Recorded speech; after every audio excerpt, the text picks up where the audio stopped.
first lecture, is that if we cannot do full-blown systematic optimization of a system, then what we end up with is typically, because this, and why not? Because the space is usually ginormous. I'm not going to go about that again. The space of decisions each person can take, the space of genomes, most spaces in complex systems are astronomically large in ways that defeat any search mechanism. Then what we have is a population of agents that's exploring part of that space.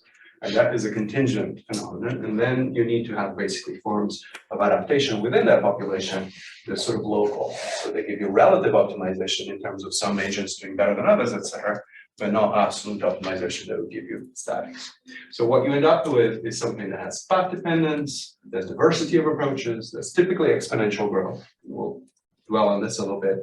And you have phenomena with a little box on top that points to things like, as we saw before, interdependence of agents, because they tend to combine information and create collective action for reasons I'll show you today. Social embedding, so that there's specialization, you do one thing, somebody else does something else, and you benefit from their knowledge and labor. Diversity, there tend to be hierarchy, inequality, monopoly. So this is kind of more, I think, the reality of complex systems and economies as we see them.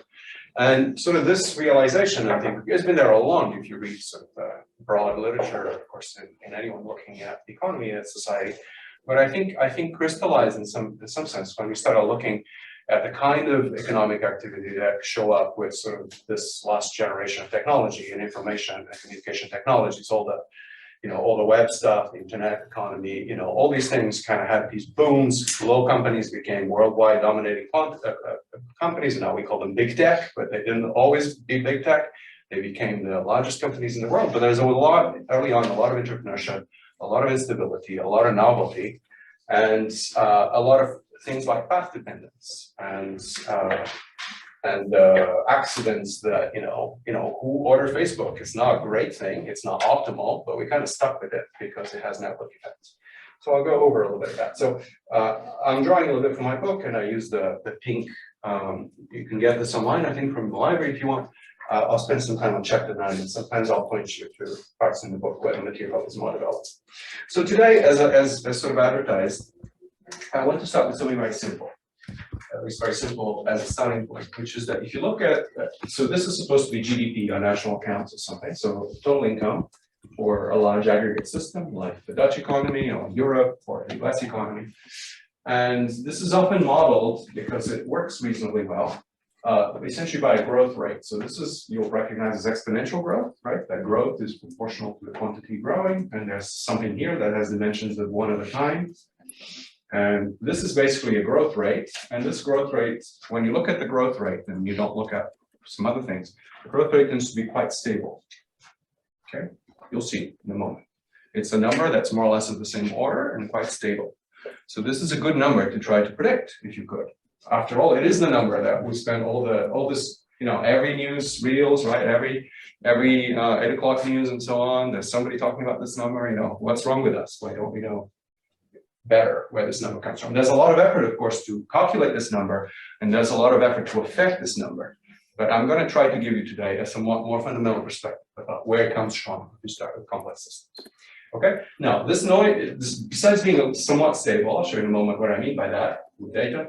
It's still noisy, so it fluctuates, of course. What we tend to see is the fluctuations. These fluctuations are even on a yearly basis, right? It can be negative, it could be sometimes 3%, and then it goes back to 0.5% or something like that, right?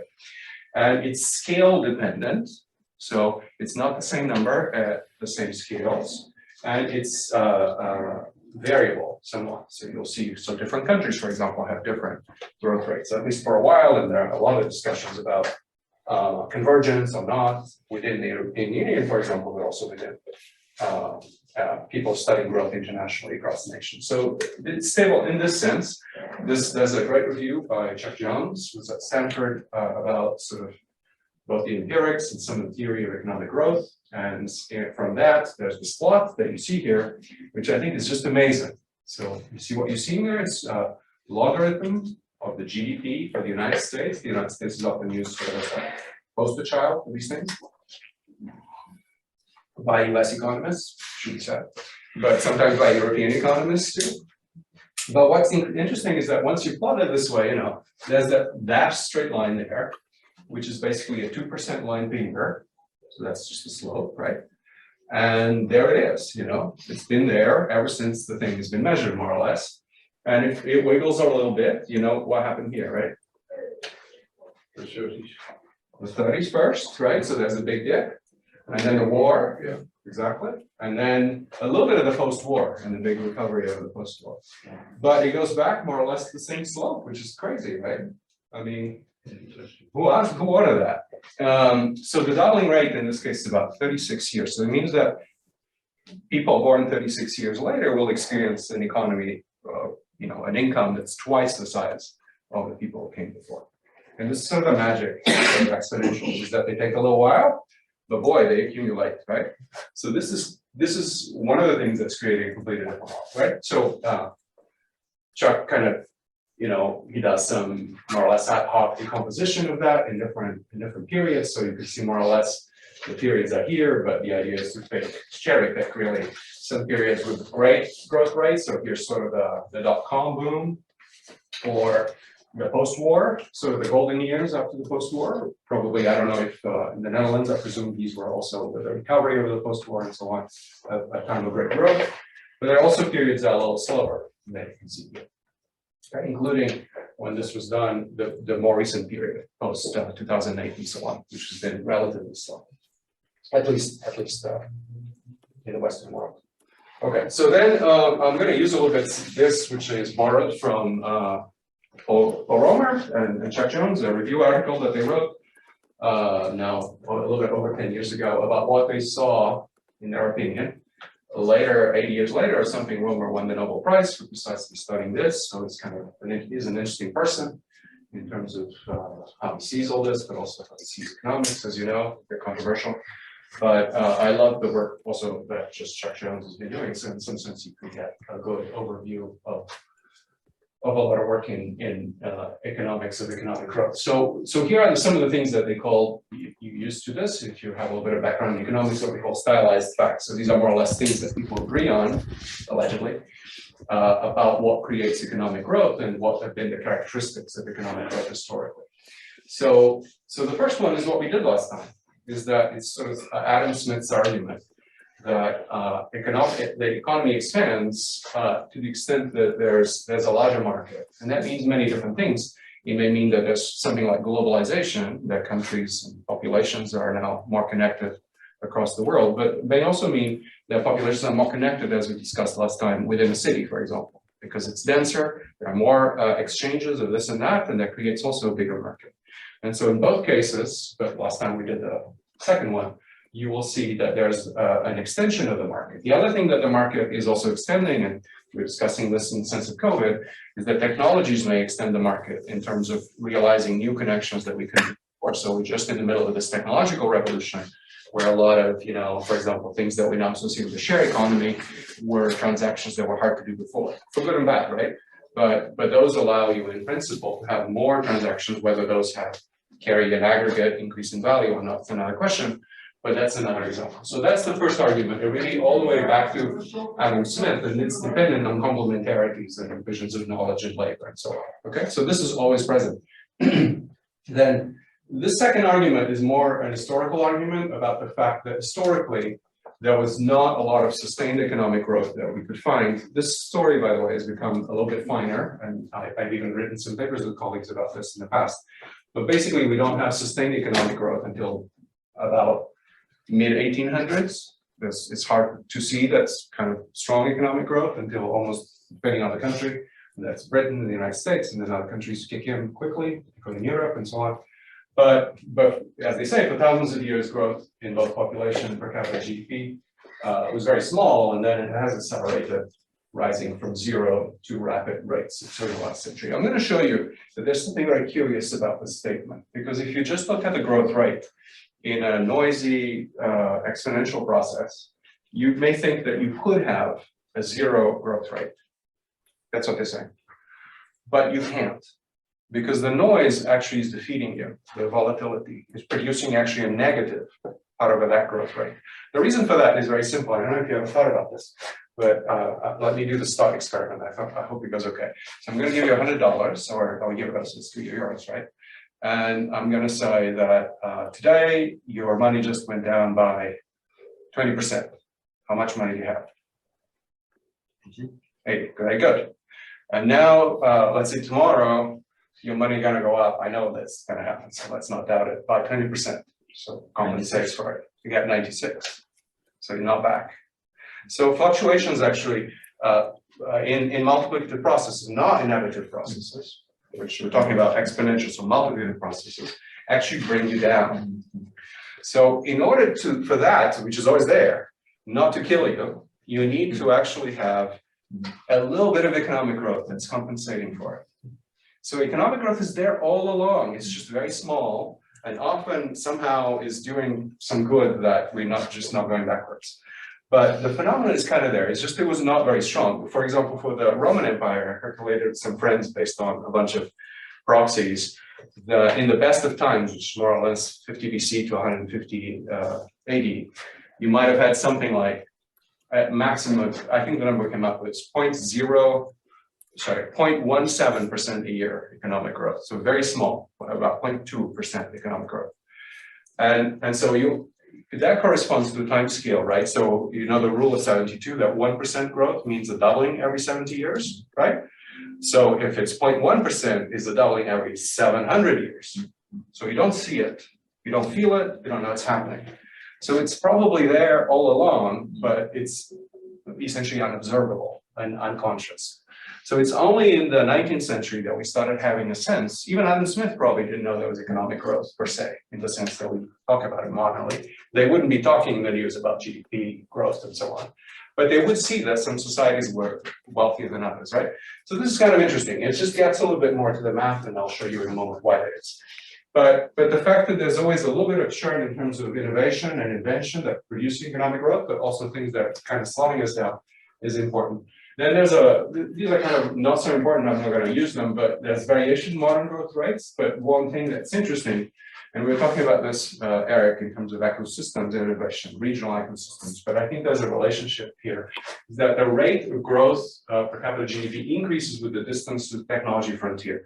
So what this is trying to say, this is kind of supposed to be sort of empirical fact, but it's trying to say is that countries like the Netherlands or the United States or Germany or Sweden actually have more stable growth rates. They may not be large, but they're more stable over time than a country like Ghana or the Congo or something, which may see some years of large growth rates, but also some years of pretty catastrophic growth rates the other way around. So this is a sense in which the process that's building these growth rates, whatever it is I'm going to put words to it, but it's more or less well controlled, right? That we're more intentional. We kind of, we see this with COVID and so forth. We have a lot of government interventions in the economy such that, people don't lose incomes, businesses don't go down and so on. So that allows a lot more stability, but not every government, every nation has had the capacity and the will to do that.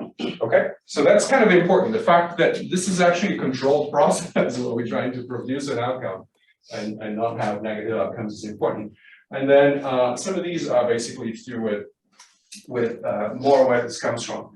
So that the traditional factors of production, labor, and traditional capital are not, they explain less than half of the differences between countries and over history. This will be why knowledge is important. The increases in human capital per worker, basically education and training, have been spectacular. If you look worldwide, really this is one thing that makes a huge difference. Every country in the last few decades, some countries before, have been educating everybody for the first time in history. Really, it's kind of amazing. And finally, that even though we're producing a lot of people with more knowledge, the fact the wages of people with knowledge are not being run down. So it doesn't seem to be something that is in some sense subject to depreciation. This is kind of a collection of things that we talk about. But it's kind of interesting again that knowledge as an asset that somebody might have doesn't always work in terms of the fact that more of it produces depreciation as you would with maybe a physical good. Okay, so the way this is studied, I'm going to go a little faster with this. I think this is now things that if you come from economics, and they're very elementary, just to say how it's usually modeled. So the way this is usually modeled in economics, and economics endogenous growth rate is through a device called is the production function. It's often used this form, the Cobb-Douglas production function. Euler knew about this before economists knew about this. It's just basically a form of function that has several inputs. But what's interesting here is that it's multiplicative. So there's an A that multiplies an L to the power alpha, multiplies a K to the power 1 minus alpha. You see alpha 1 minus alpha is important. I'll show you why in a moment. But this is what allows these functions in K and L not to grow, to kind of always stay bounded and give you equilibrium, if that's all that was. But what's going to happen is that this A will have to grow exponentially for this Y to grow exponentially, just as it will. And this A is kind of a p-factor. It's basically like the idea that goes with this narrative is basically they have people working and you have physical capital, money, machines, and so on. But what are you going to do with them? You could do something quite dumb that has low value, or you could do something very sophisticated. That's the idea. And if you do something more sophisticated that has more value, that's rarer, that has more demand, then you can get more money for it, more income. And so the name of the game is really in figuring out good things to do with that labor capital that have more value. And this is what economic growth, in some sense, from this picture is. Okay, so it's basically the knowledge of how to use labor and capital. This is very simplistic, but it gives you sort of some idea of what it's trying to get to. And this number, as you probably know, is often known by this as total factor productivity. It's basically the thing that translates those numbers into income. So this is like a recipe, like bake a cake. You could bake a lousy cake or a good cake with the same ingredients. If you bake a good cake, you have better knowledge and you get more money. And so there's a certain ratio. There's a recipe that says that for each unit, in this case of labor, with a proportion of alpha, alpha is just a number between 0 and 1, you should get 1 minus alpha of capital. So it's a proportional recipe. Okay, and this comes from this. It just comes from, if you never derived this, you probably have, but the idea is that the income is also the wages plus the rent. So this is basically what people earn with labor and what people earn with capital. And the idea is that if these ratios of wages to total income and rents to total income are fixed, so alpha 1 minus alpha, this is important. If they're not, that formula does not derive. You need to get a different model, which often is not checked. Then the idea is that you get the model before. But these fractions, it's important that these fractions are constants in time. And so when you go and measure them, and of course people have, here's what you find. This is alpha, the labor share, and this is the capital share, 1 minus alpha, they add to 1 and so on because of the way they measure it. But the whole idea is that also there's been a lot of literature written, including Piketty and Stiglitz wrote a lot of stuff about this idea capital is winning, getting more returns than labor, and this is creating more inequalities, the fact that this number, one of the expressions of this, that this number is going a little bit down. So this means if this number is 0.6, say, it means that if a firm makes a certain amount of money and pays it back to workers and to capital, the capital coming in, shareholders or whatever, then 70% or 60% of the number I use goes to the workers. If this number goes down, then more money is going to the investors. And investors typically are richer and so on. And that's part of what we've been observing, certainly in the US economy, with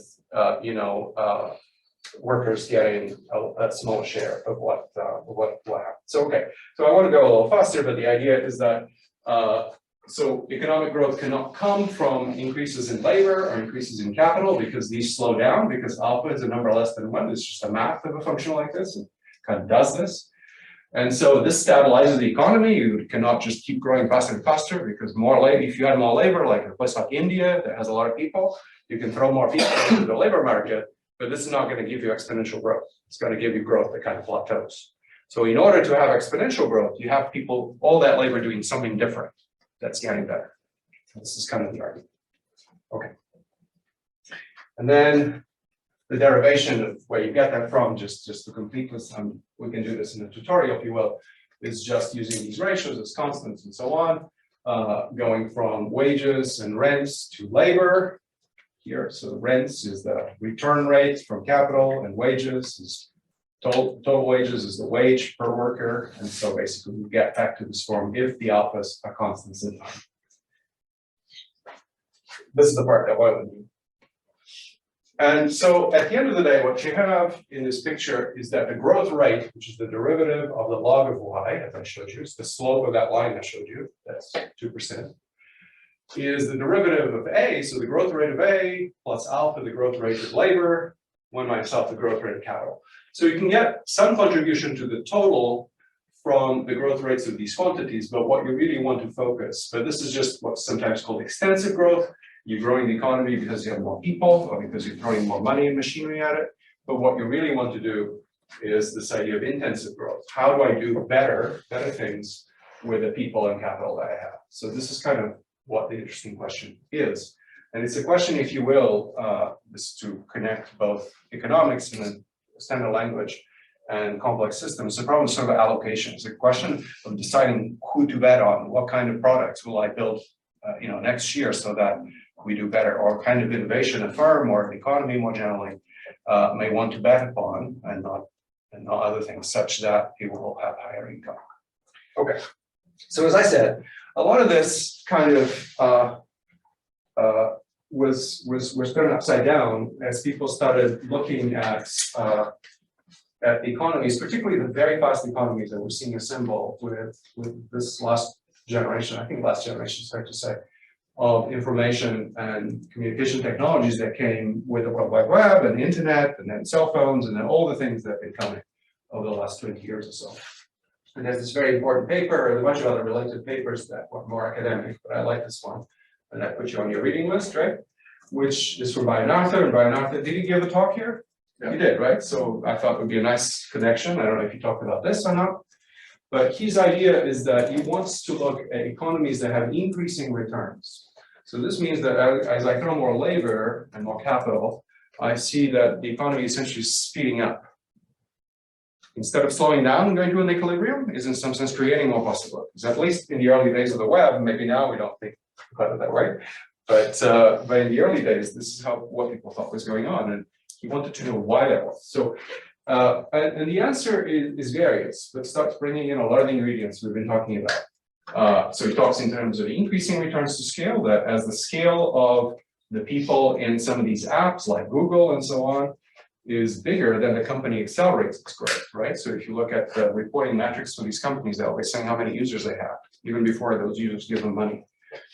They want to have a very large network because that's dominant, it's very hard to displace. There's path dependence, you end up with crummy products. I guess we're being recorded, but hello Google. Google, I think everything that Google does would be easily replaced. I think other companies do it too. It's just that they have the largest market share in almost everything. Or something like Facebook, that basically allegedly has a very crummy product that doesn't really do well for society. A lot of people, I don't use it, but a lot of people love to not use it, they still use it, right? Because it's kind of useful, your friends are there, so there's a network effect. You're in the network, you cannot be outside the network, because otherwise, you're no one, and you can't find your friends because they're there. And so the idea is that you kind of stuck to the network. Yeah. Can I ask you maybe a semi-philosophical question? Yeah. So how much of this, you hear it all the time that this 4% growth is something healthy to sustain the world or whatever. And how much of this is service-oriented and how much of this is actually resource-oriented? Because it can argue that exponential growth in terms of an economy is on a resource-limited Earth is just not possible. Yeah, we talked a little bit about that last time, right? In terms of the formulation of this with sort of an ecological constraint, but I didn't dwell a lot on it. So there are two answers to that. The practical answer to what you ask is that it is true that when you look at, let's just call them more advanced economies, they tend to be, their expansion, most of their composition, it tends to be in things that are more service-like. But what services mean many different things, from retail to web and technology, right? So we're talking less about manufacturing physical products, right? And having energy and materials intensive economies. So that tends to be true, that economies grow because they're growing these network of complementarities and connections, but they're not very material. And this is what he's talking about here as well.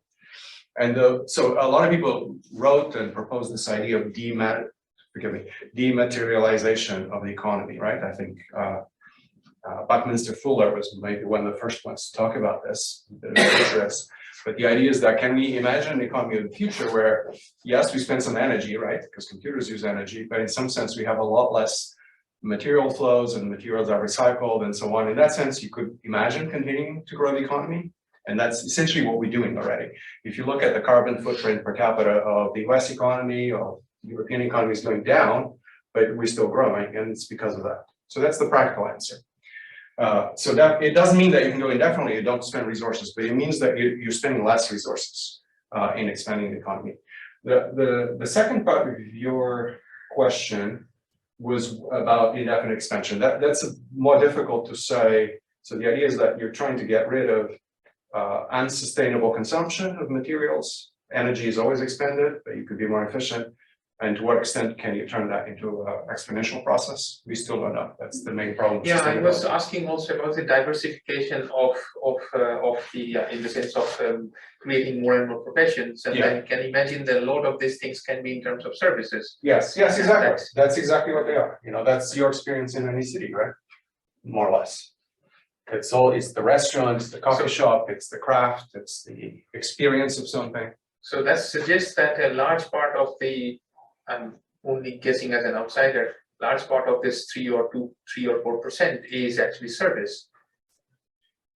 It depends where we're talking about. So, but you still need the material goods, but you tend to have that more advanced, more urban economies are less focused on those. They still consume them and move them around, but their source of expansion is more on knowledge and what you call service economy. Service is tricky because it has very basic stuff and very advanced stuff. So I'm trying to avoid that word. But then the question is more, you know, the material economy from an ecological perspective is the material economy. Can we run it differently? And that is still there, even though maybe China is doing a lot of it for us at the moment. But so it's not like it isn't there. It depends on where you put the boundary. So I'm just saying. But so, okay, so let me move on, and then I'm happy to explain that question back, but I think there's no definite simple answer. But a lot of the growth in an advanced economy is what you're talking about. I totally agree. Okay, so the idea here is that this is a complex system. That's obviously Brian Arthur's idea, is that this looks more like an ecosystem that does all these things: exponential growth, network effects, first mover advantage. So, you know, it's very important often. Even though Google is not first mover, when they grew very fast. So speed of growth is important and so on, just like in economy. And so the idea is to what extent such an economy, to your point, could keep on growing forever, which I said there, or exponentially or not, right? In the sense that it's more and more dematerialized. The answer is that if you could dematerialize fast enough, you could, mathematically. But the question is whether you bring back, you know, the laws of physics and the things that we all need to do to spend energy and move materials, whether you could do that. So we still quite don't know the answer. And of course, we're on that path in terms of sustainability. But that would be a different talk. I have that talk, but it's not this talk. And it has, obviously, the answer to that is that, I'll just say this, following, you know, the laws of physics, there are two main things that are involved. One is energy. Energy is used on everything. You need to spend energy to do anything because everything is dissipative. And so typically the future will require that we spend more energy, even if we have gains in efficiency, like having electric engines instead of having internal combustion engines. So the path of saying, let's spend less energy, which in Europe we're kind of just having to do temporarily, is probably not a good long-term path. But there's a lot of energy. If you're going to start tapping the sun and the wind sort of on a large scale, there's a lot of energy to go around. It's just you need to find a way to tap it and store it and so on. But materials is more sensitive from the point of view of sustainability, because we do a lot of material use, including organic materials like forests and food, but inorganic materials like metals and other things. And there's you know, that's more the conservation of mass. You could cycle the materials in principle, but that too will cost you more energy. Right now, we're not spending the energy to do a lot of the recycling. We count on nature and so on to do it. So if we're going to do a lot of that recycling, we're going to need to have larger energy budgets and have different ways of obviously running those material cycles. And that's a little bit what we're trying to do. You see for materials like aluminium in Europe, aluminium in US aluminum, we cycle it much better than we do with plastics, for example, just obviously. But this is kind of where we're going towards circular economies and so on. But it's going to be a path where we need to go after the things that are most sensitive ecologically. Okay, so the answer to why A increases, the classical answer, it's a Nobel Prize, I think, 2018 to Paul Romer, is that the answer is that it's not a material quantity, it's knowledge. The material quantity are the other two, the capital, which is very euphemistic for lots of things, and the labor, which is more or less people. But the answer for why the recipes are changing is that we have better knowledge, and that's what's giving us value. And so this is kind of a flip. It's a little bit in the same vein as Brian Arthur's talking about. It's a more abstract flip. It's saying that we need to understand what knowledge is, why knowledge, precisely from the point I think that you're raising implicitly, that decreasing return, so the inability to continue to grow exponentially, occurs because of the laws of physics that inputs are expended in terms of material and energy. So this is kind of, if you will, the materialistic economy of materials. But knowledge is, as it's become now something everyone knows, it's called a non-rival good. In the sense, so Paul Romer likes the example of the calculus. Voila, some of it, which is that we're not paying Newton anymore and Leibniz for inventing the calculus, right? We just use it, and we don't pay. We don't pay the Romans for the alphabet, and we don't pay, the Arabs and Babylonians for using their numbers, and so on, right? So almost every idea, to a large extent, and over the long run, is more or less free, but in that sense, it's not expended as it's used, unlike energy or material. So that's the magic. If it's not expendable, you can keep on using it. And if you can keep on using it, that need not be, as a point of principle, but not necessarily a point of practice, decreasing returns, and therefore you could, in principle, keep growing. So this is kind of the explanation. It's kind of rough and very general, not very detailed, and not very operationalizable, but it kind of feels about right. And this is why it's worth, I guess, the Nobel Prize in Economics at the time was an important perspective. We show that using very standard economics, but making a few transformations to the equations, I'll show you in a moment. You could have an economy that keeps growing under certain conditions, but there's this idea that knowledge, because it can continue to be used by others, it feels like has, in the language of economics, which is very strange to me, is a positive externality. So once you create knowledge, it's not just used for you, it can be used positively by many others. Okay, and so that's the idea. So this brings us to why today's lecture is about information and less about materials. We want to kind of understand what that means. And just in the sense of how much, so we go until what? Great. So this is kind of, just on an aside, this is a little bit where the theory of complex systems is as well. So for a long time, we've been now building models of agents interacting with each other and so on. But if you go back to a somewhat more fundamental picture that Romer's talking about, the physicists doing statistical mechanics would be talking about too, is that we kind of have to pay attention to energy, sometimes to materials, and to information. And at the deepest level, any complex system is dealing with energy and information. In physics, we usually don't deal with information. It's just everything goes to equilibrium. It's kind of boring. It's gray goo, but okay, it works for a gas in this room, right? That's why physics is dead. In a lot of ecology and evolution, implicitly, we're just dealing with information, but we're not dealing with the material conservation of energy and some of these. So we still kind of need theories that bring all these things together in a way that we see how they work. And in what I'm going to do today is mostly the informational part, but the state of the art is in really building models that allow us to see how effectively energy and resources are being invested, using information, and now information returns more resources from sources like the sun that we can capture its energy for free. But the idea is that there's always a free lunch that a complex system needs to find its energy and resources from. And that free lunch ultimately for us is the sun. Okay, so what essentially Romer did was the following. I mean, all this time, with the benefit of I don't know, 30 years, it doesn't feel very impressive, but it closed the equations in an interesting way and also exposed the problem. So this slide does both. So the idea is that we said, forget about capital. I'm just going to look at people. So it's a very simple model, same sort of idea. Don't get hung up on the power there. But the idea is that all these people, I'm going to say that some people are knowledge creators. Presumably, we should feel good about this. It should be us, right? People like us are kind of, we're the ones that are going to make the economy grow, allegedly, or him, right? And then there are the workers. The workers are just doing sort of turning the cranks. Okay, but the idea is that these people here, the workers that relate to A,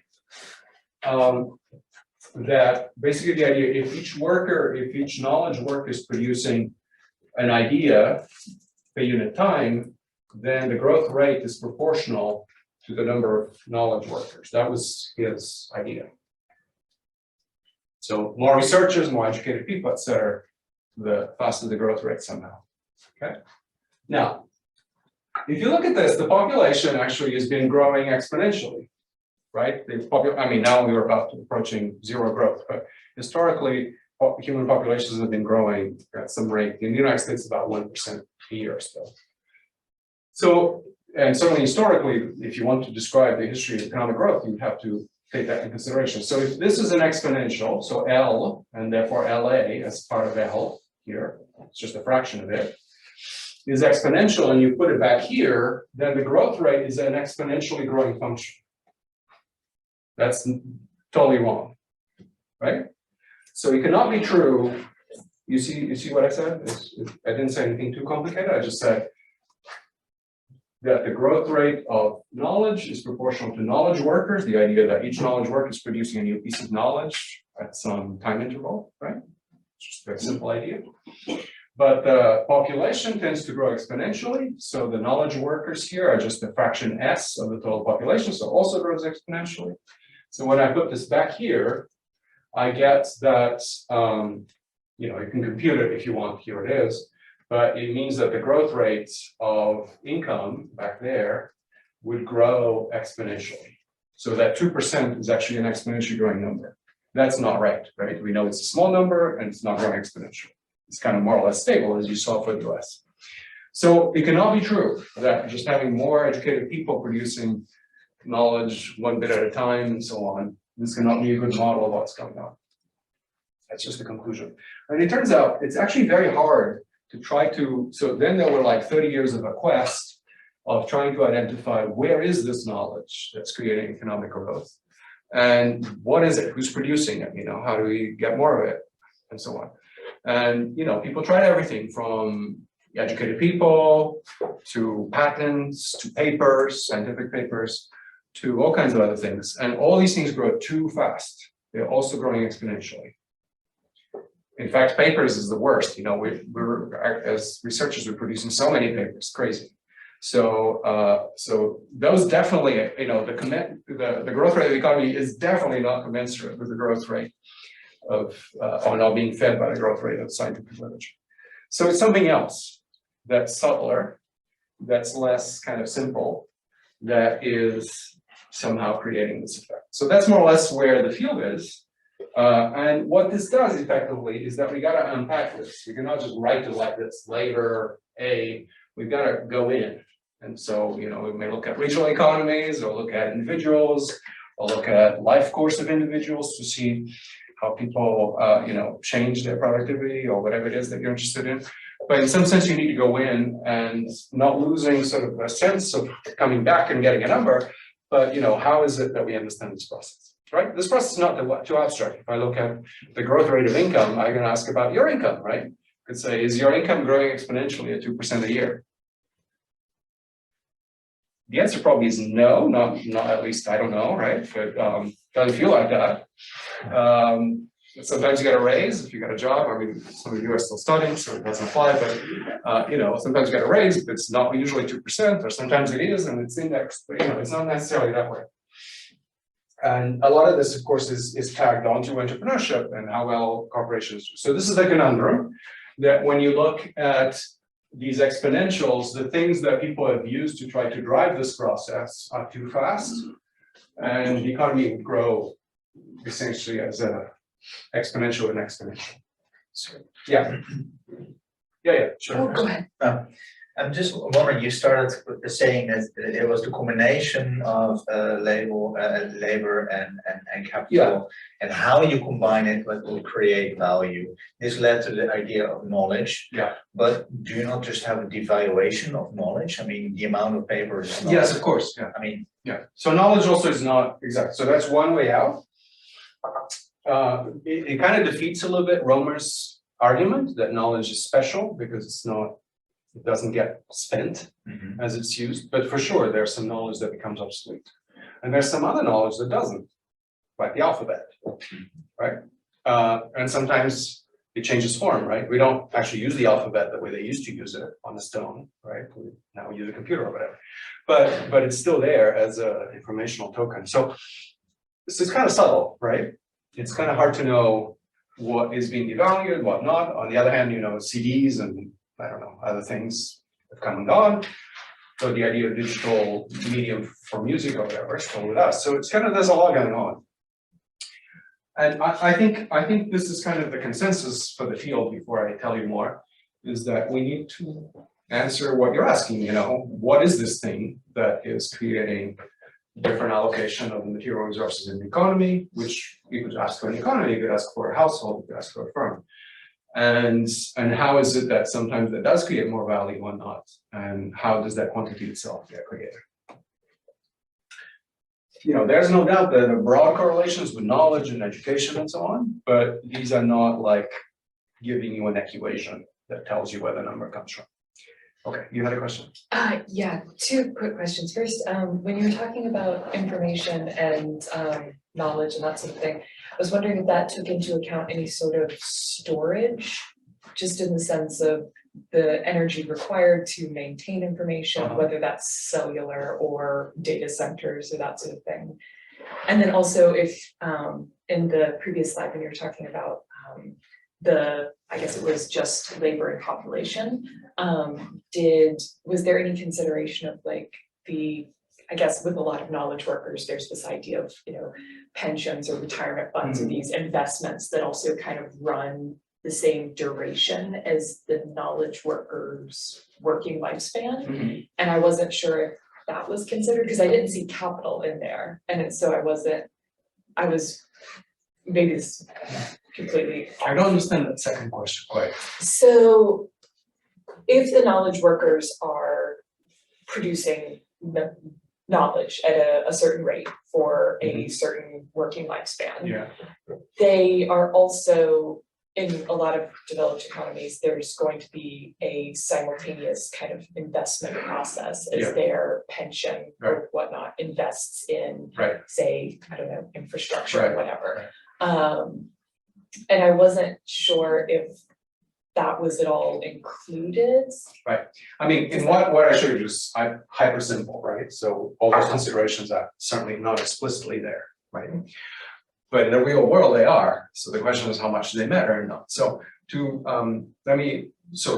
so the point is that the knowledge worker in your example is presumably saving some money, and it's being reinvested either by themselves or some firm or maybe the government on that behalf, and that's producing returns. So we're about to go there, which is that, is there a way to think about, in some sense, an investment is exactly what we're talking about.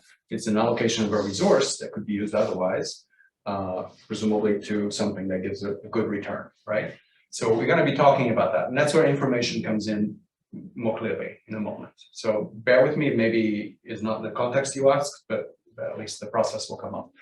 To the first question, yes. So as I said, that when you think about energy and information, there's sort of something that particularly people in technology of information and so on, increasingly that was this motto, which is that information is physical. So you think about where is information, what is information, it lives in a physical medium that needs to be maintained and that uses energy. So it could be your brain. Your brain is about 20 to 30% of your metabolism. It's very expensive. And so, we hope we use it well. I think we do, because we do probably good things with it. but it's a very expensive organ. So, and in general, increasingly with computing, we have, I don't know, depending on the society, but 20% or 30% of power now goes into computing infrastructure and so on. So that's important as well. It's expensive, but in general, so there are several things that can be qualified there. But the general property of information, and we'll touch on this in a little bit, is that it's very hard to create in the first place. So Brian Arthur also talks about this, but it's much easier to copy. It's much easier to transmit than it is to be created. The reason is that the creation requires a process of estimation, of discovery, which I think we're all familiar trying to do, and it's hard. The process of learning it from somebody who already knows how to use it, it's much easier, or reading about it or something. So this is also why a lot of the technology businesses, they have to invest, they're very research intensive in creating products, but they're relatively cheap in distributing those processes, right? So like Microsoft, for example, right? They produce another crummy product that we use, like Word or something. And then once it's produced, you know, it's free to copy almost free. And so that's the idea, and this is why we have education, is that if you set everyone to discover the calculus or whatever, most people wouldn't. But if you teach the calculus, it's a little bit better. More people will be able to learn it. So information is kind of curious that way. It's very expensive to produce, typically, advanced information. But it's much easier to transfer and adapt.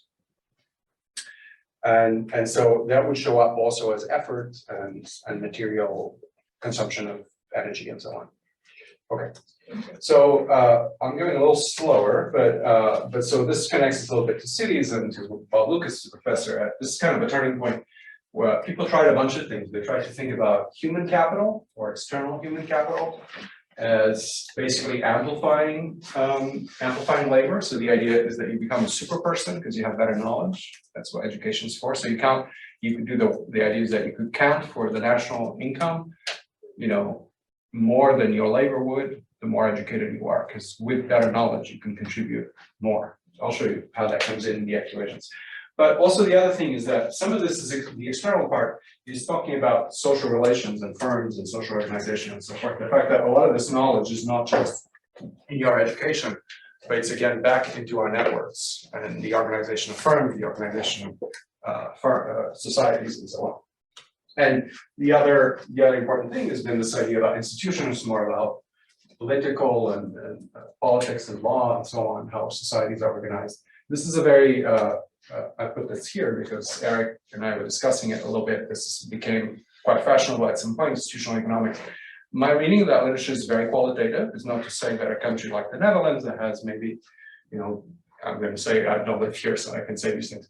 You know, you feel like it works well, and you know, it can resolve conflicts, can go to courts, the courts are not corrupt, and so on. Everything works well. Is different from a country that doesn't have some of those things. That's probably true, and allows people to be able to invest and trust that good things may happen.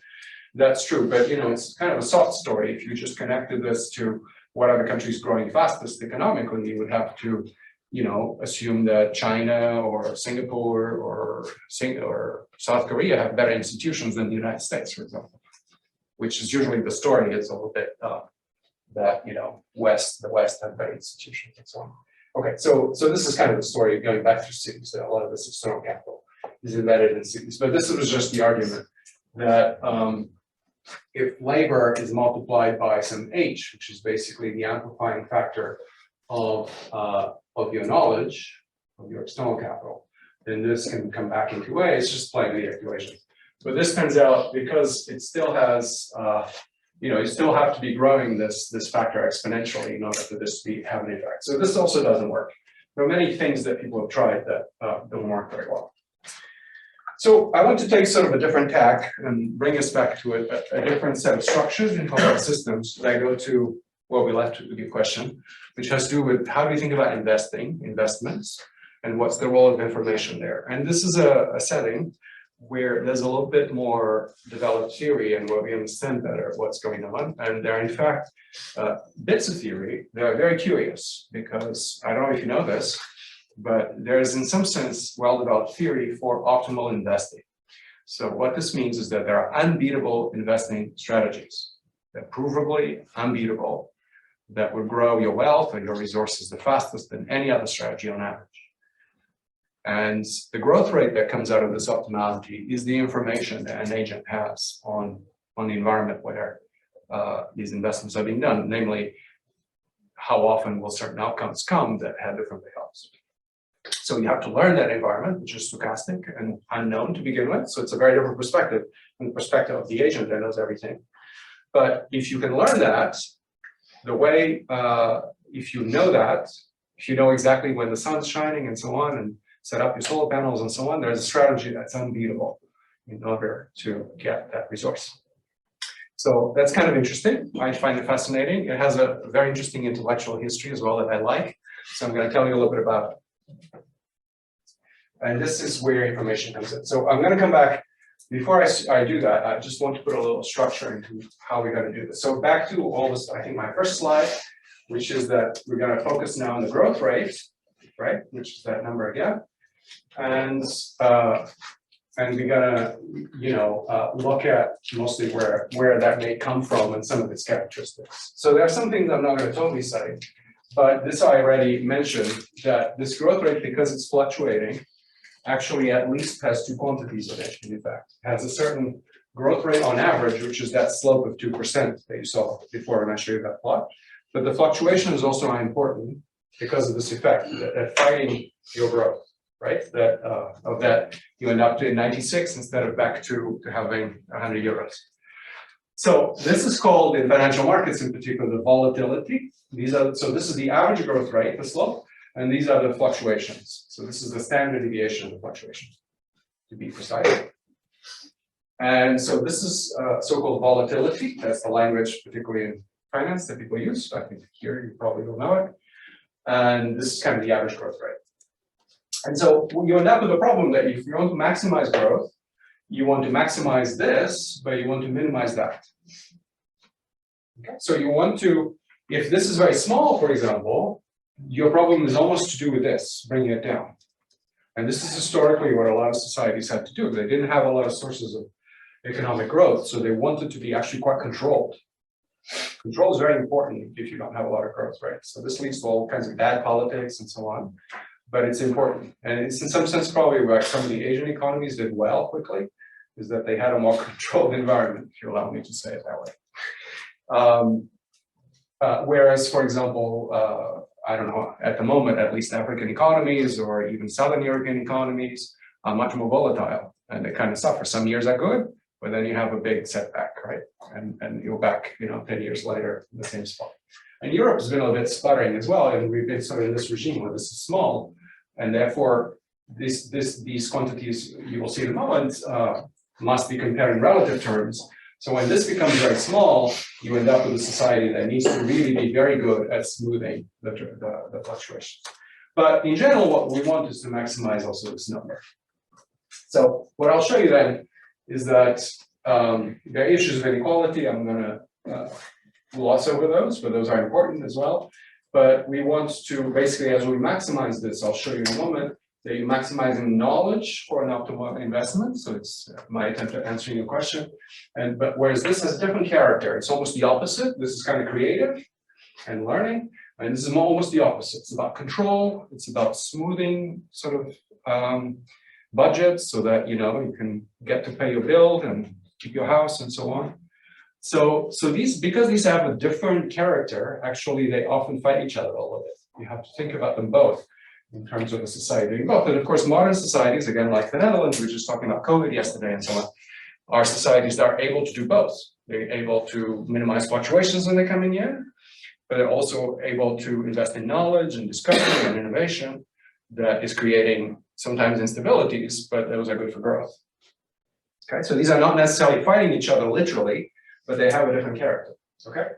So new knowledge, instability, and resilience. So here's one illustration. If you think this is abstract, here's one illustration. I'd love to do this in the Netherlands. So it's partly I'm fishing for collaboration or some more data or something interesting.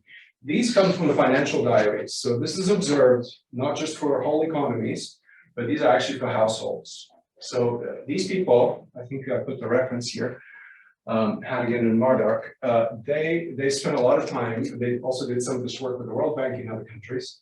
to try to assemble families' so-called financial diaries. So the idea is that people are registering on a daily basis. Daily basis is important. Their income and their expenditures. And what you see, so what this is trying to show is that these are poorer people and these are somewhat richer people, not very rich, but richer, well, here, relatively rich. And what you see here is the volatility versus income. And what this is trying to show is that basically poor families have a lot of volatility.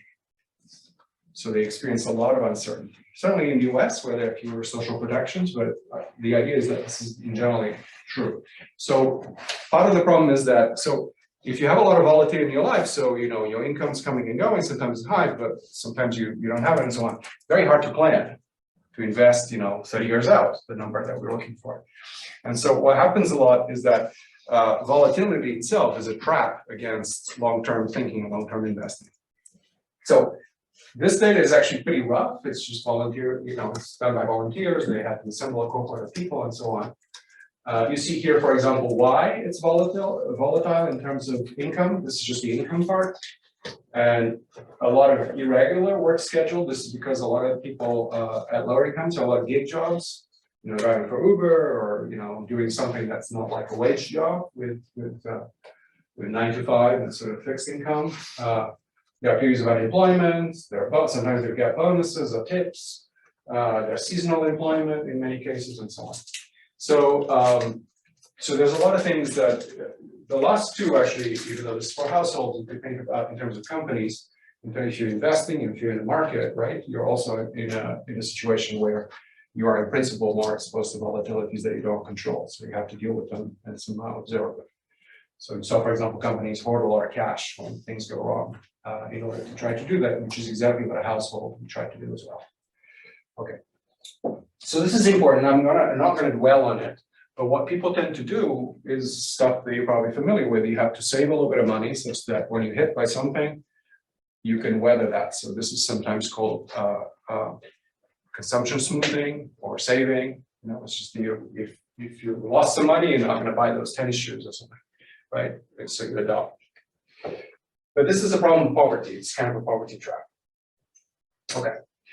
We talked a little bit about urbanization in terms of creating structural contributions, at least for the size of the economy and also for the growth, and the fact that basically we don't know how to do this without dense networks that cities typically produce. So I'm going to say that we did that last time.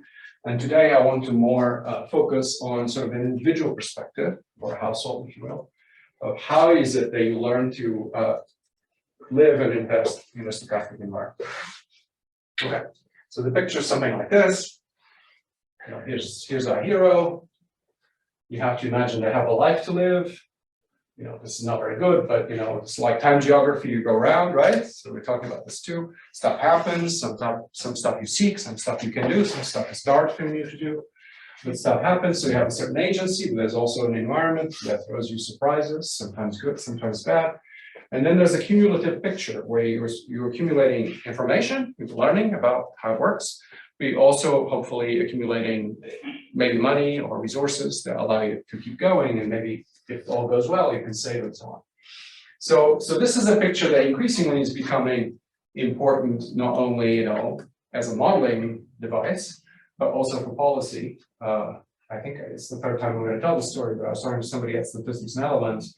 They were interested in households that are very close to the poverty line, and if they go below the poverty line, they're experiencing that they need a lot of social assistance. So the idea is, could they be assisted before they're poor, so that they actually not so difficult to be assisted, and the social consequences of that. So you can imagine a little bit the story of having a trajectory for somebody. Stuff is happening, you don't know everything, but this is kind of there's something called time geography for those of you who like geography and its history, and this is called sort of your life path. The life path is what Google also measures now. Well, that's where you are. But what I want to do is bring this together with a different idea that basically you're accumulating information and using information to make allocations, decide what you're going to do, and hopefully get the outcome you want. So there's this very interesting story of this optimal way to allocate anything in a betting game or in a prediction market or anything that involves a stochastic element from the outside. This is a book about it. and it's called Fortune's Formula. And so if you want to be rich, you should know about this. I think you're going to go into finance as well. And its intellectual history is curious because it's connected to a person instead of people. This became something that people at MIT, students, understood, and they went to Vegas to use it in certain settings to use it, gambling, and they started doing very well. And so there's a whole story about that. But this is also allegedly used by very famous investors and so on, as you understand. It's difficult to implement sometimes, but I'm going to give you the gist of it. Do you know who this is? You guys are all too young. Maybe. No. So, yeah, it was from series, yeah, right? From? One series in 1980. It's from no one? Yeah, I don't think so, sorry, but you're close. No, nobody? You guys are not into science fiction? How 2000? Thank you. I was hoping for a cultivated mind. Do you know the story about how Kubrick came up with this? No, I don't. So this is apparently it went, I think, to Bell Labs, and it was the first voice synthesizer. So it's a machine that could speak the human voice and so on, and became the voice of.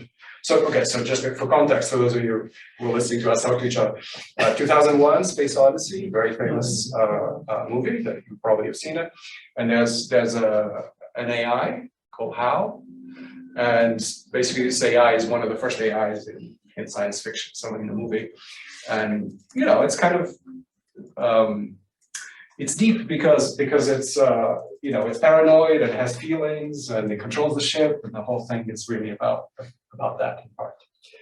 But anyway, the person who invented this also invented the Fortune formula. It's quite amazing. It's a very obscure person. It's this guy. It's a guy called John Kelly, and he was an information theorist. But he was considered, I think, I know it's being recorded, but I hope people don't mind me saying this, sort of the second smartest person at Bell Labs at the time. The smartest person was Claude Shannon, who had invented information theory and played chess and was a master investor, maybe for some reasons that you'll learn. Could do everything right, and Kelly was kind of a physicist, engineer, kind of person who was connected to HAL and so on. But he was interested, people at this time were very interested in how to use in the math of games, which of course is a very old arena for people in statistics, to think about statistics. But this is kind of, people had just invented information theory. Information theory is the way in which we design signals to be communicated through noisy channels and so on. And the question is, what does that mean? What's the relation of that to investment? So this paper shows you, I think it's the first paper to show you that the information that an agent gets on a certain channel that has a productive outcome, so that if you bet right on some outcome, you could multiply your income, your resources, is essentially the quantity that you need to pay attention to. So here's how it works. I'm going to give you a very simple case. I hope this is not too mathy, but if it is, stop me. But just imagine that you're looking at some outcome, which is heads or tails, or red or black, some 0 or 1 outcome, okay? So, you look at a sequence in time, and maybe it's heads, tails, tails, etc. So in general, you don't know what's going on, and it may be hard to predict the next one, but it's going to be 0 or 1. Okay, but let's say that there's a payoff for guessing the next one right. If you invest a euro, you get more than a euro back. But if you invest a euro, get it wrong, you lose it. So you need to invest right on average. Okay, so now the interesting element now that introduces subjectivity. This is very important because this is how, I'm not going to tell you the entire story, but you can show this is how markets start embedding information. Is that agents are going to have a so-called channel, a signal. Each agent, each one of us, if we're playing this game as a group, would have a secret source of information. our own individual.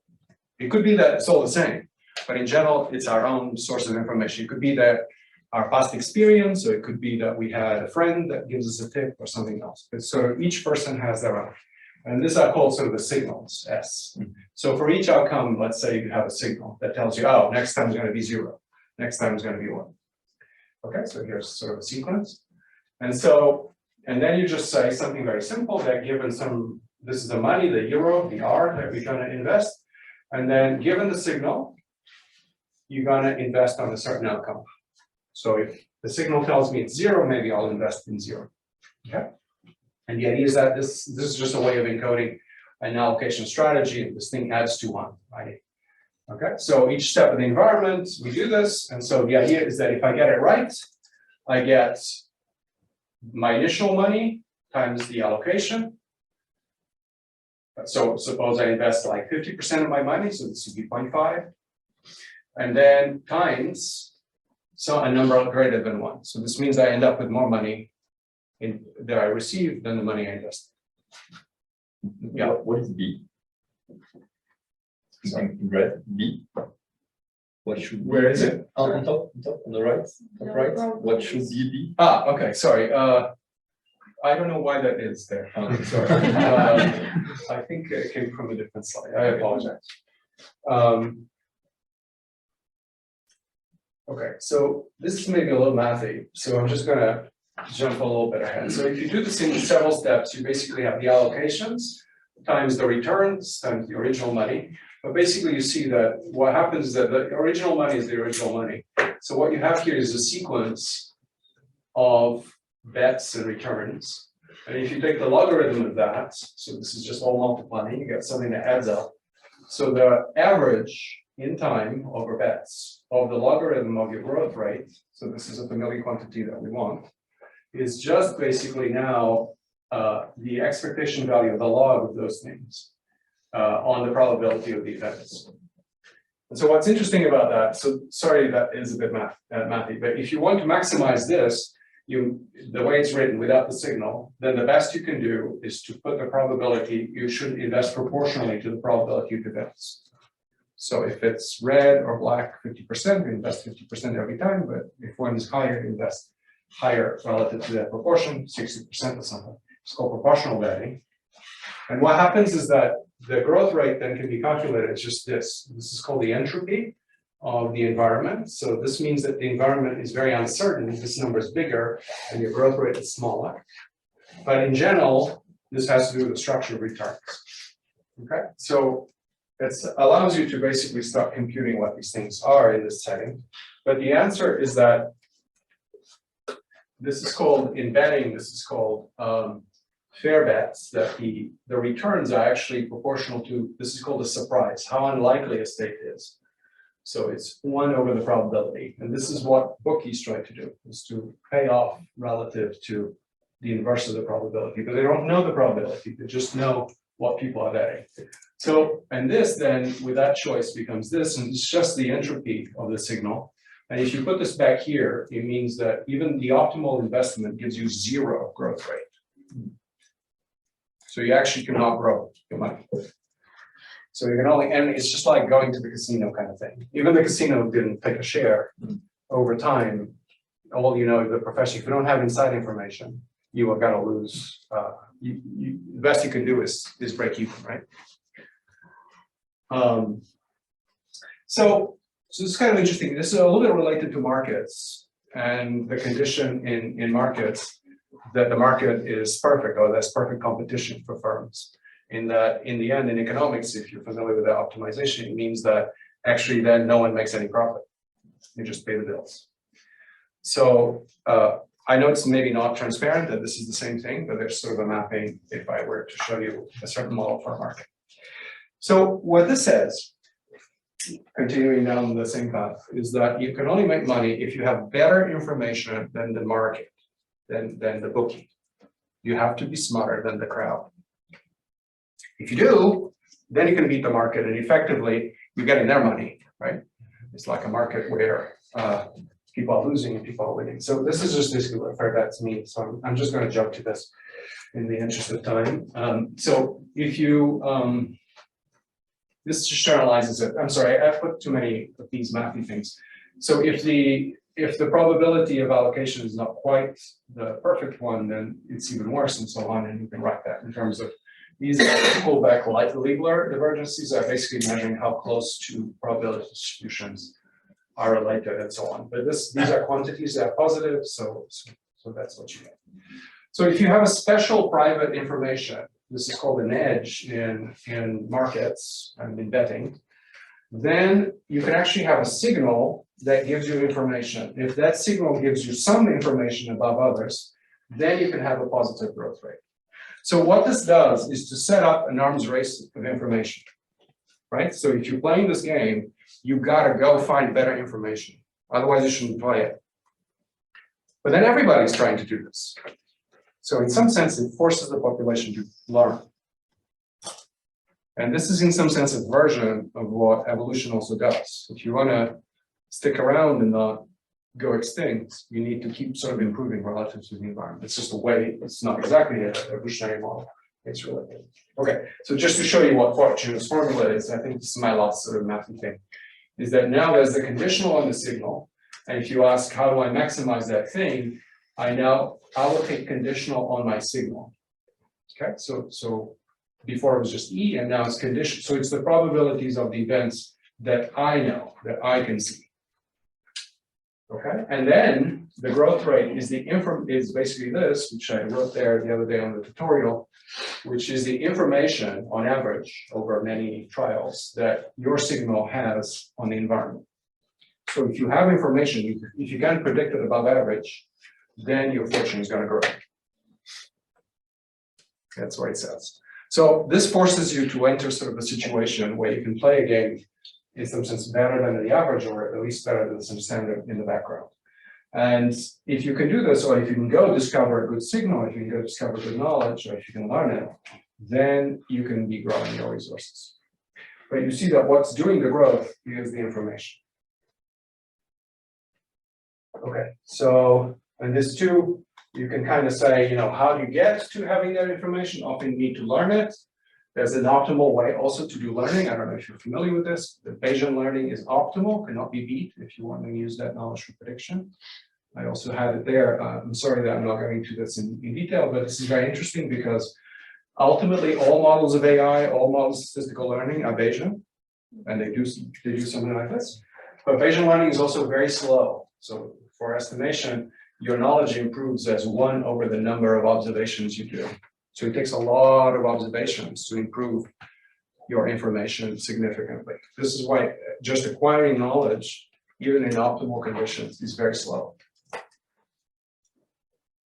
It's much easier to learn it from a friend or a teacher or looking at people and so on. Okay, so I think I had a bunch of things here that I'm not sure. We still have a bit of time, so maybe we could do this. I think this is where maybe the B was. This is where the B. I'm sorry that somehow we got compounded. Okay, so let me just go back here and give you an example. Okay, so let's say that there's a signal. I wrote an E before, but now I'm going to say it's Y. And it just looks like this, right?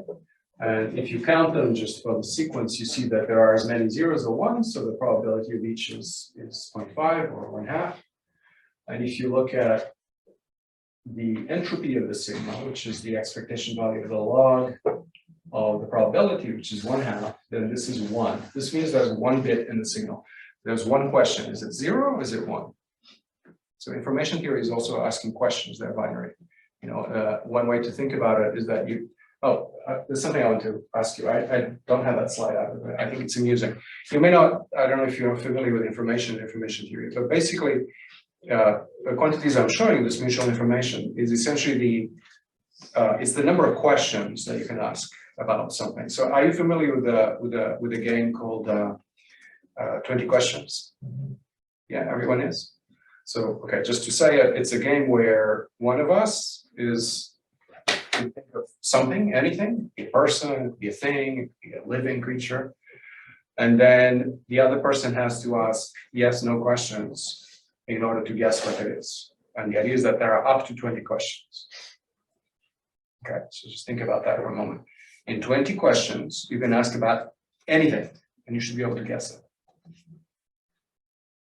That's kind of amazing, right? I mean, how many things are there in the world? Gazillion, right? But in 20 questions, you should be able to guess it. So this is because you're basically splitting exponential spaces that are combinatorial, into half every time. So you're doing a logarithmic reduction of that space. And that's why these quantities have this form. So let me do something else that maybe you don't have a feeling for. What's a number? So I'm saying two, the questions have 0, 1, right? So I can say, is it an animal or a mineral? Is there a person or a living thing? That's the kind of question you could ask. What's the number 2 to the power 20? You can do it in a calculator. You can tell me. This may surprise you. It surprised me when I first did it. What is it? Did you do it? What is it? Power 6. Well done, but what is it? 1,048,506. So just a bit over a million, 48,000. How many words are there in English?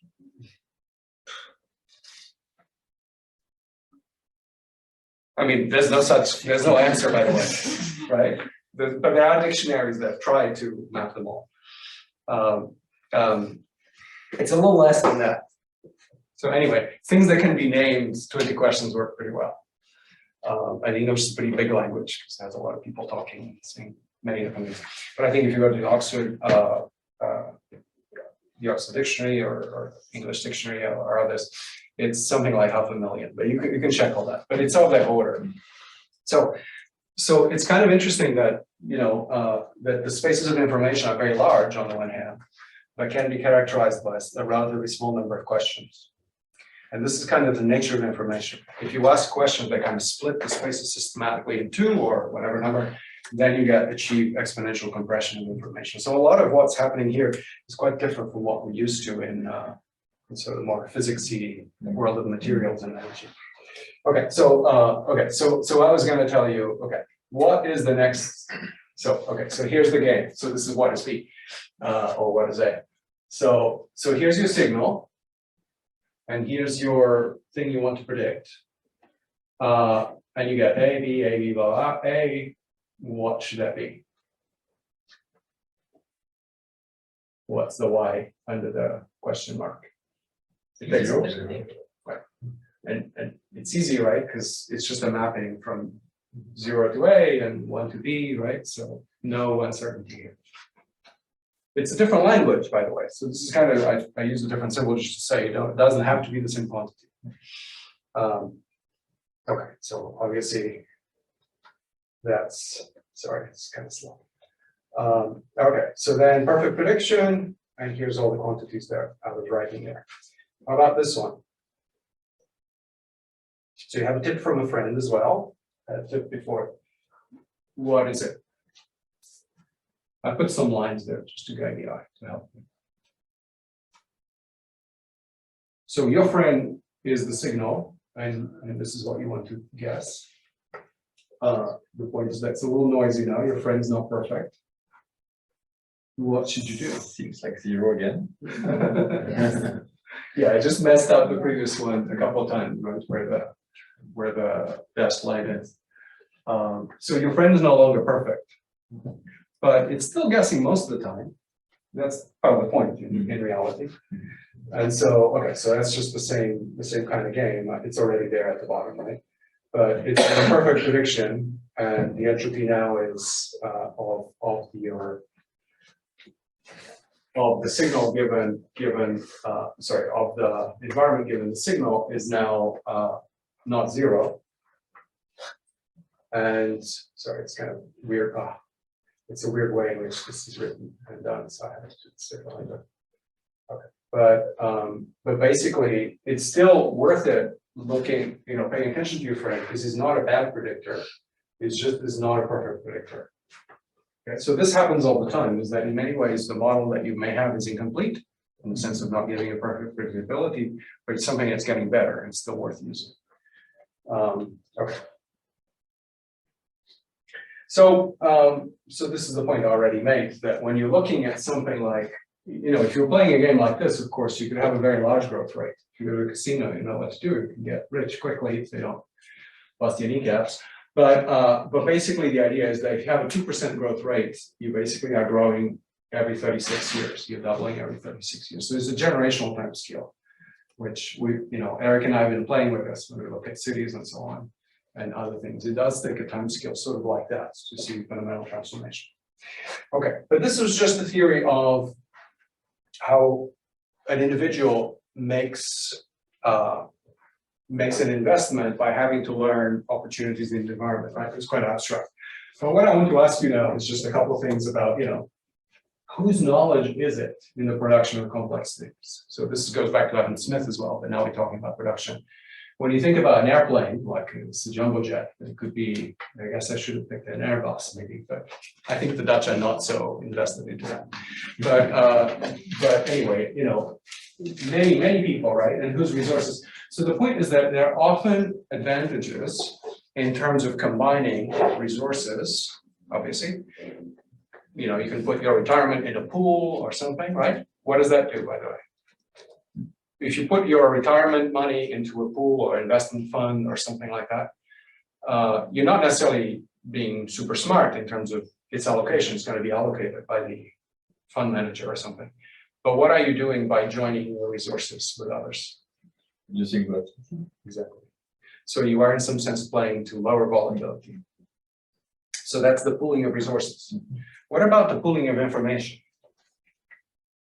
When should you pull information together? Why should we work together? Different information.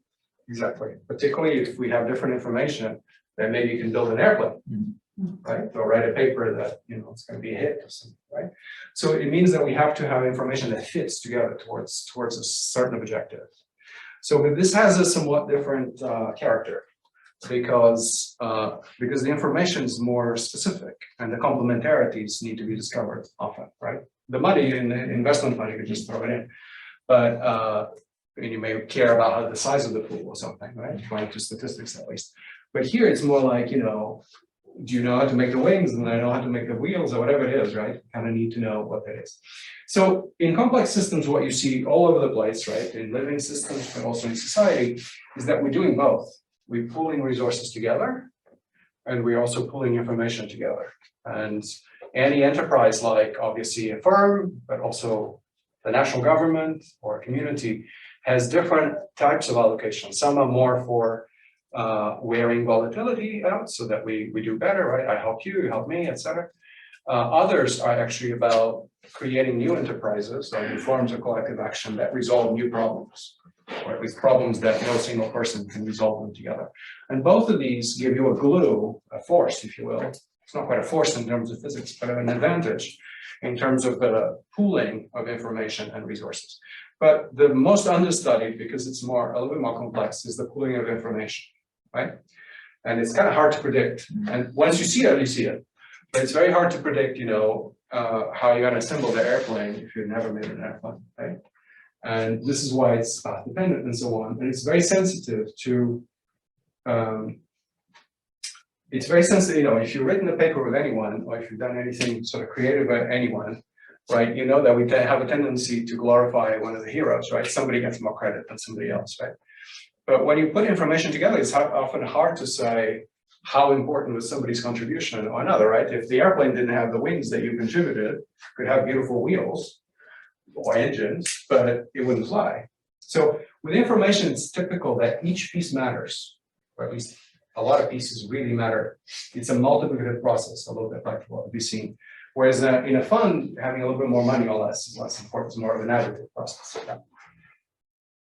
Please. Yeah, each piece matters. I mean, you can also see how common this piece is, Yes, in the entire yes. universe, and that gives you the value of the piece and the contribution. So I'm about to say that to some extent, you can see if it's redundant, if you can take it out. In a lot of thinking and pricing in something like a labor market, people say, there's so many people being shop assistants that I should pay them what a shop assistant does somewhere else. But this actually, I think, raises interesting questions. So that could be true. If I move a person with a at least generic job to a different place, you could estimate that their a certain level of productivity. But, so that's true, there are certain redundancies, I'm gonna show you in a moment what they mean.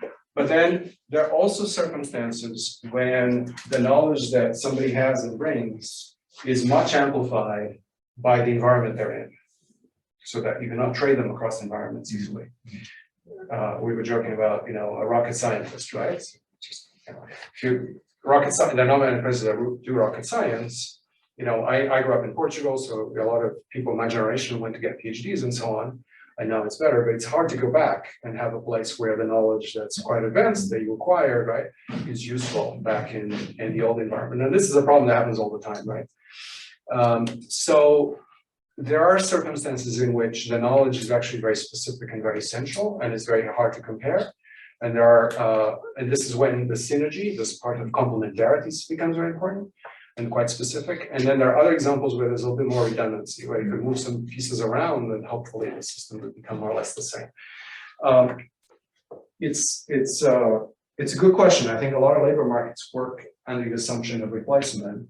Whereas, for example, when you talk about something quite specific, whether it's a CEO or a scientist or a patent, it may not be true. That actually, that thing may be invaluable, right? Okay, so just to say that. So what I'm saying is, I'm not going to resolve this because it's a complicated question, right? You already appreciate that. But this is very important to think about, is that there are certain pieces of information that are very central. Without them, you cannot do anything. But also in many cases, it's the assemblage of a number of different pieces of information that are really important.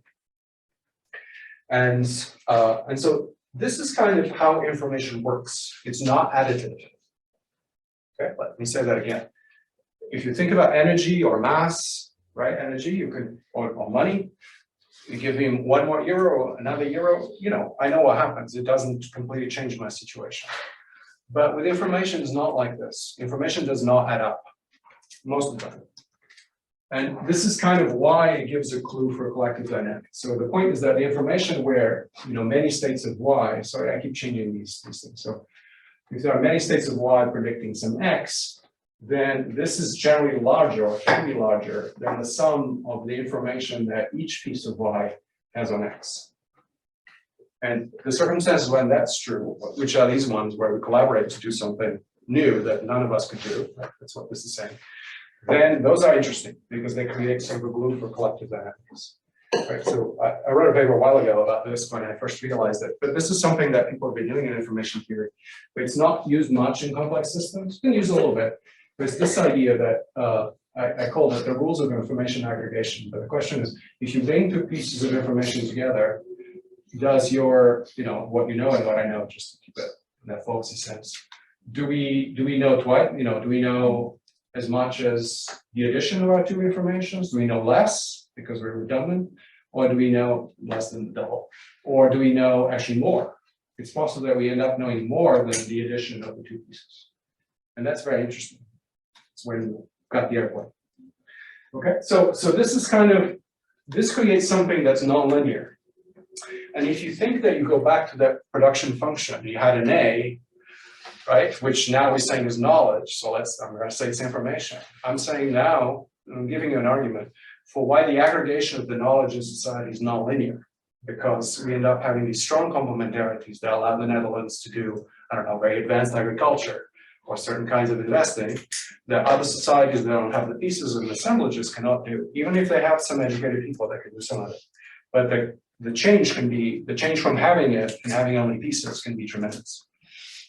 Okay, so the math for it, so forgive me, there's always another piece of math, but this might be the last one, is essentially that there's a decomposition, you can see in the paper, in the book, and so on, that if you have a number of signals on the environment, this has basically the sum of the informations, here it is, that each person has on the environment, and then has a tower of nonlinear terms that has to do with trios and quartets and so on, of how people have complementarities with each other. So the network motifs, if you will, that create these complementarities. And the question is, it could be that most of this information exists only when everyone comes together in the right configuration, or it could be that some of it is already there in pairs of people.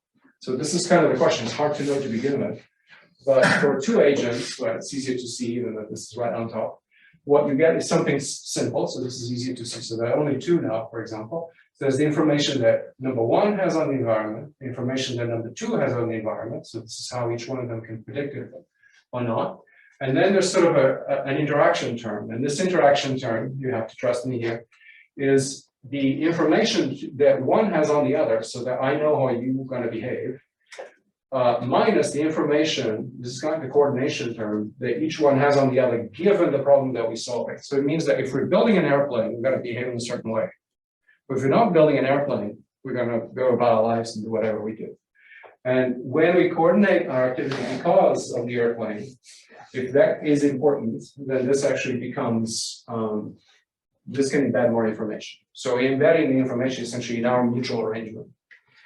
So this gives you sort of how it works. I'm not going to use it a lot in practice, but it's very important because this is what's giving the glue towards the pooling of information in collectives. Okay, I'm almost done, and then we can have a few minutes of discussion if you'd like. So I just want to take this idea home towards some of the things that a lot of us are looking at in practice. The organizations always have synergistic information, for instance, information like this, where we're collaborating and we're coordinated to achieve a complex function by each one of us doing different things. So this is again an expression back to the first lecture of what the division of labor really means and not the division of knowledge. So coordination, people, and behavior towards a common goal is essentially the name of the game. This is why there are collectives and why collectives have advantages over disaggregated individuals. This is also, there's sort of a famous dilemma, conundrum, even in economics, that the people that study economics at the firm, there's a literature there. They're basically organizational economists, sometimes organizational sociologists. They're looking at these configurations and so on. And, I once had a brief conversation with Kenneth Arrow. We were talking about him yesterday or the day before. Famous economist, did many things, but proved the welfare theories of macroeconomics and so forth. And he said, for economists, meaning economists that do macroeconomics, the firm is a market failure.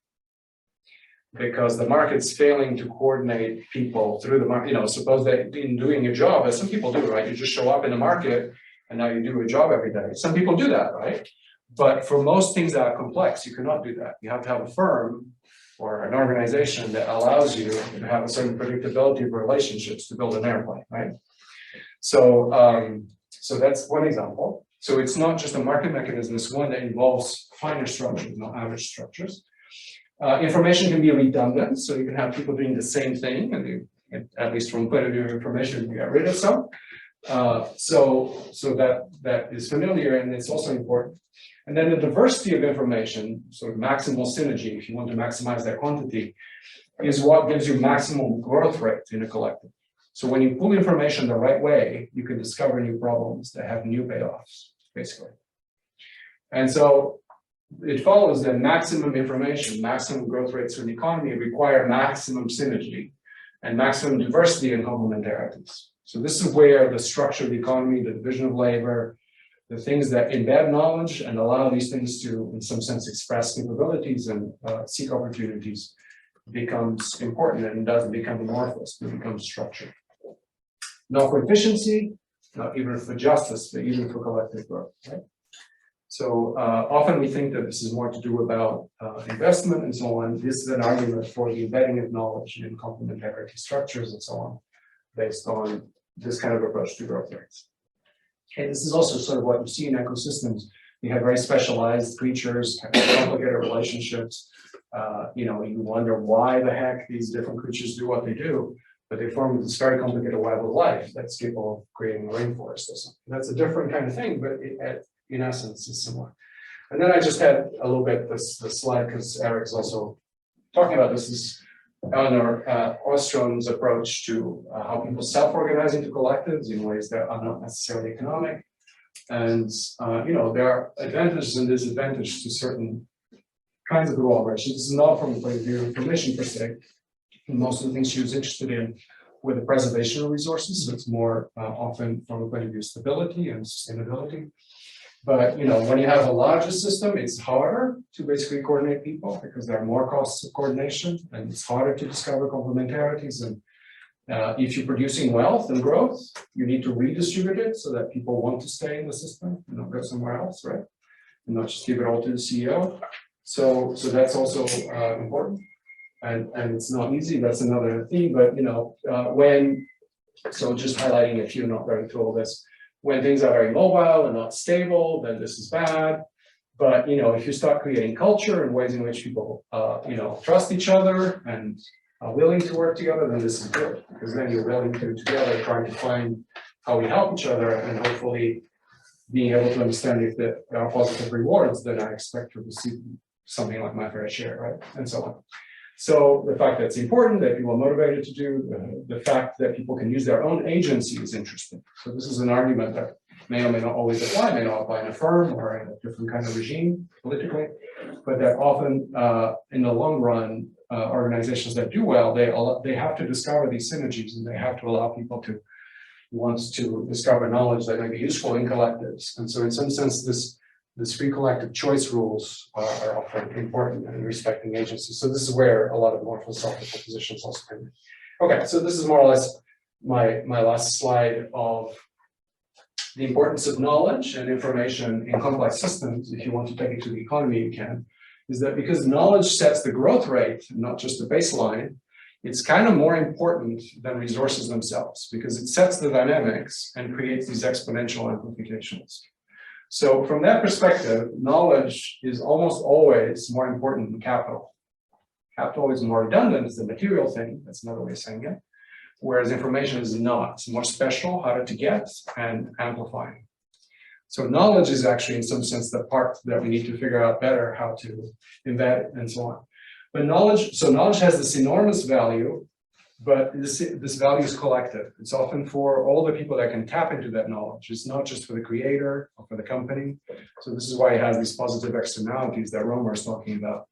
So when you create it, it begs the question, who's going to collect the return?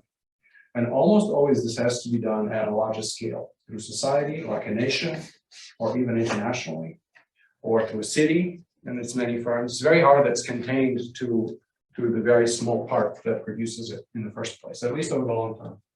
So this is kind of difficult because often there's no local incentives to produce that knowledge. The advantage is collective.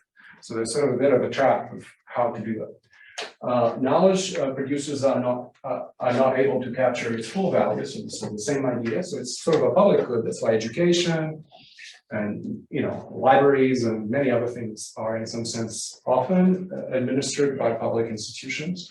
Now, there's sort of these complementarities of these quantities. The knowledge often attracts capital, right? Often for a rent, you have to pay interest if you're an investor, right? You may have an idea, you're starting a startup, you need somebody to give you money in order to realize it, and then you pay an interest rate. So that's a common one. The idea is that you should only do that if you have the knowledge that you're going to grow that money, otherwise you're in trouble. So there's some there. But capital can also buy knowledge, and there's a lot of issues with this, right? Both good and bad, right? So you can be a rich person, be dumb as a door, but if you can go and get the knowledge of people, in order to invest your money or in order to do this and that, then licensing, hiring, patents, and so on, you can still do very well, and maybe that knowledge producer may not do so well. So this is kind of important to regulate a lot of these relationships so that you don't lose regulate is a strong word, but you know what I mean, to just pay attention to them, such that the incentives for knowledge production, which at the end of the day, at least by this argument, is the most important thing, is not lost. So environments that promote collective knowledge, learning, and incentives for growth, I think it's called, are very important, and this is in some sense why cities and more connected societies are important, because that's where all these things are playing out and being discovered. So in such environments, you'll see diversity, interdependence, coordination, a lot of signaling, self and collective organization, usually public institutions and so on that manage these things. So these should be familiar to the societies that we've been trying to produce, to cities, to sometimes incipient international organizations that don't work very well yet, but that need to manage sort of this convergence of knowledge and collective agency and resources. So this is a little bit where I want to leave that. I'm happy to entertain some questions. We have a few minutes. But I think we had a long arc of seeing how complex systems require information and diversity and embed them, and this creates a lot of structural signatures. But today I wanted to tell you a little bit more why this is done, and what are some of these fundamental properties, even with a bit too much math, of where this stuff comes from. I think we're at the moment, at the stage where we're starting to understand all this in generally complex systems, but we're still far from having a way of using it productively and using it sort of collectively across the various institutions and people that are able to manage these different parts of the problem. So I've been enjoying my conversations with you, but particularly with Eric, effectively on these themes, right? And now I hope you see also where I'm coming from. So thanks.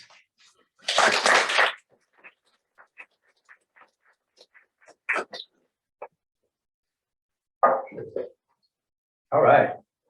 4 minutes, 3 minutes. No questions? Yes.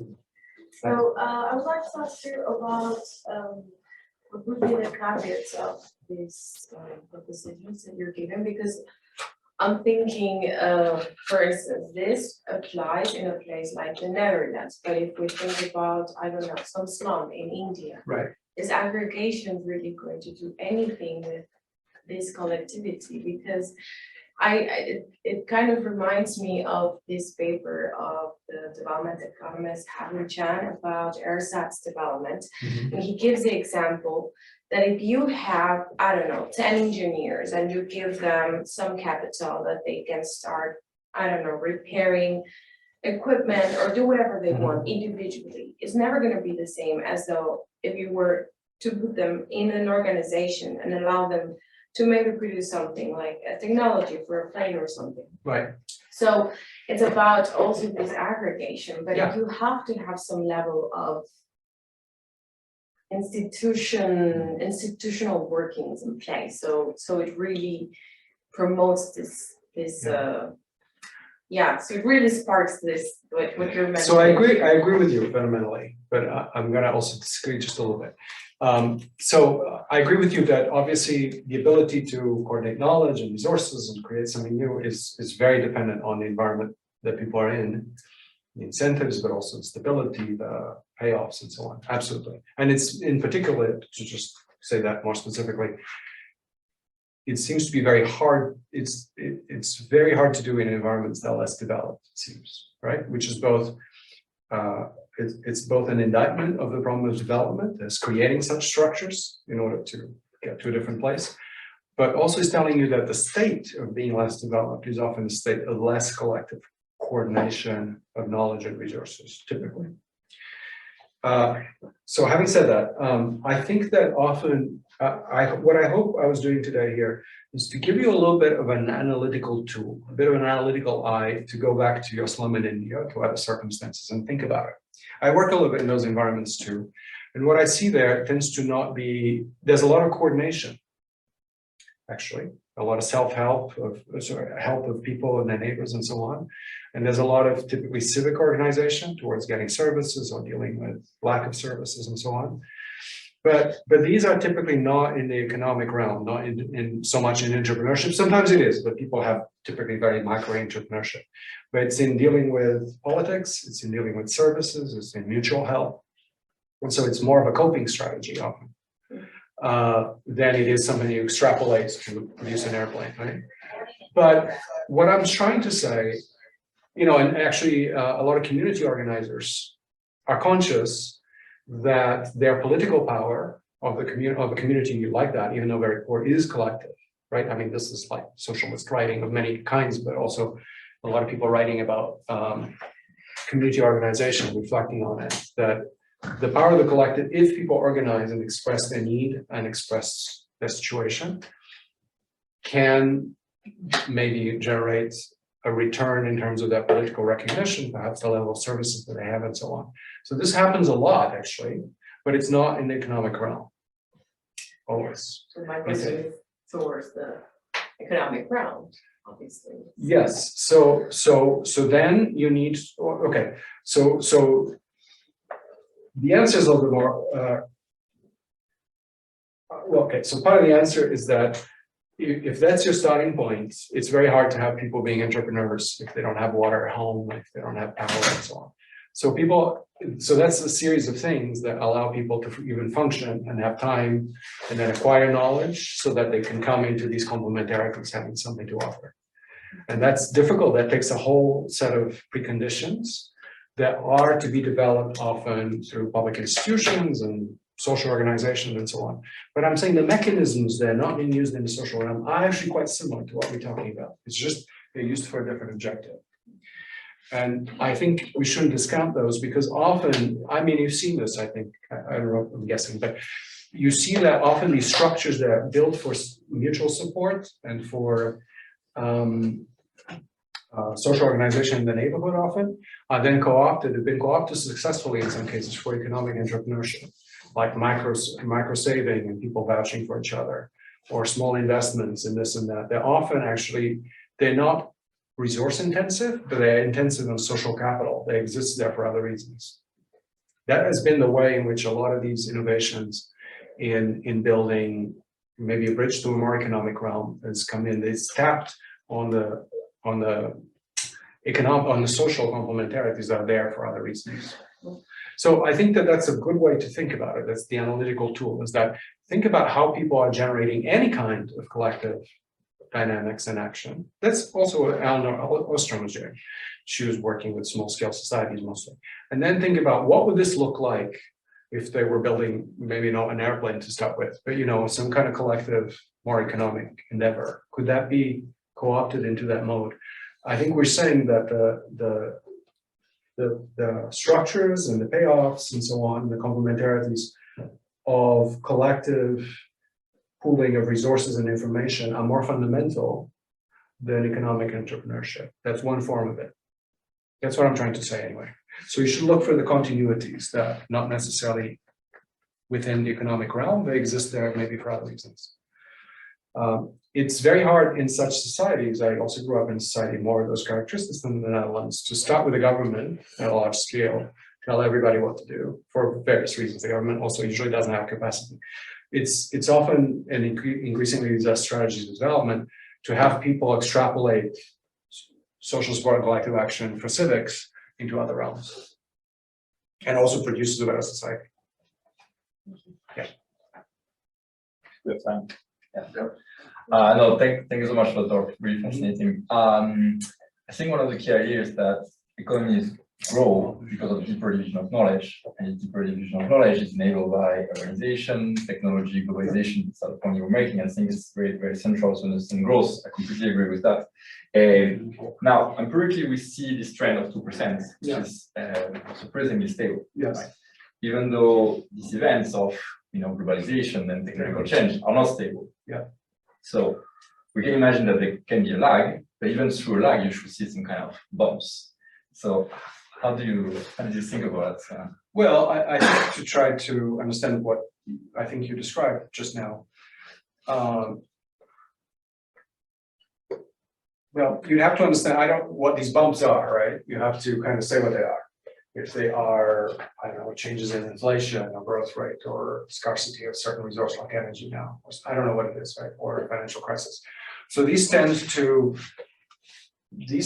affect the availability of some of these quantities, and they may or may not affect the ability of people to work together towards collective action and so on. So, at the financial crisis, in 2008, 2009, right, there was more of a financial crisis, often a housing crisis. And so a lot of households lost a lot of capital, particularly actually poorer households. And so that is been documented to have, for those households, to really set them back considerably. They probably didn't lose knowledge. It's possible that also inspired some lack of trust in certain institutions and so on. So it may be affected how people interact with the financial system. I don't know. But so again, it's an analytical lens from what we just did today, and go and say, okay, that shock, what did you do? Did it affect what people know, knowledge? Did it affect availability of resources? Did it affect the ability of people to find complementarities and work together towards forms of production? And I think if you ask those questions in a more specific way, I think it's very informative. And you learn also that some of these effects tend to be more temporary. The ones that deal more with the material part often are quite temporary. They can be replenished quickly. Whereas the informational ones, because people are learning, they're happening within a background of people learning all the time, they can have very long-lasting effects. In some sense, sometimes very negative. You don't trust the financial system anymore, and that you're not going to be involved with certain forms of investment, for example. I'm just making this up, but you get the point. So on the other hand, so this is another interesting thing for development, is that it's easier for people to lose trust than to gain it. And so it takes a long time for people to trust each other, to trust sort of public institutions, to trust people, by the way. And so that's built also typically on a generational timescale. It takes that long, but once you have it, it's an exponential process. You may start seeing takeoffs that are very generic because you're enabling the whole social and informational infrastructure. That's sort of the idea. It's like, let's pay attention to these things a little bit more and ask if they're there or not, whether they're being destroyed or created by various shocks and various dynamics, more or less intentional. And this allows you to start understanding a lot of the literature in community organization versus entrepreneurship versus